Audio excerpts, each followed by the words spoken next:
Operasi Justisi Penegakan Disiplin Penerapan Protokol Kesehatan akan lebih diintensifkan utamanya di desa-desa wilayah Buleleng.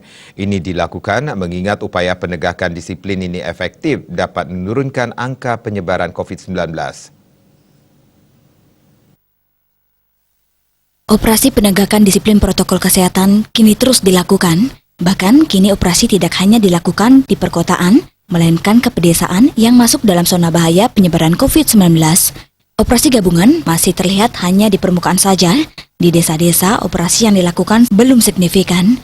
Tim justisi yang terdiri dari berbagai elemen termasuk TNI dan Polri ini diminta untuk lebih menggiatkan operasi gabungan di desa-desa.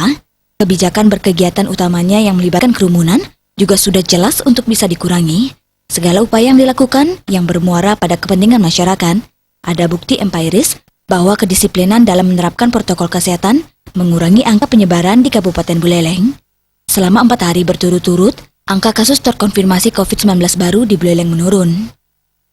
Yang masih kita lihat selama ini masih di permukaan, di desa belum dilakukan dengan signifikan. Tadi Pak Kapolri sudah merintahkan kepada jajarannya dan saya juga menyampaikan kepada Pol PP untuk dilakukan di desa-desa.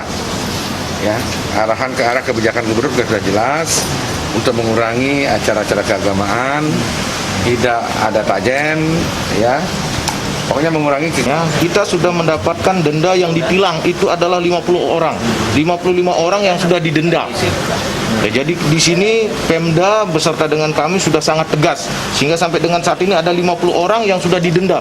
Langsung disetorkan dendanya itu kepada kas daerah. Tapi memang bukan kas daerah yang kita menjadi tujuan utamanya, adalah bagaimana masyarakat bisa tertib mematuhi protokol kesehatan. Saat ini, tim gabungan sudah melakukan tindakan di 20 titik. Ada 55 orang yang terjaring dalam operasi justisi tersebut.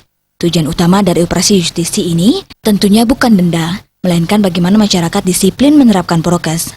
Komang Yuda Bali TV.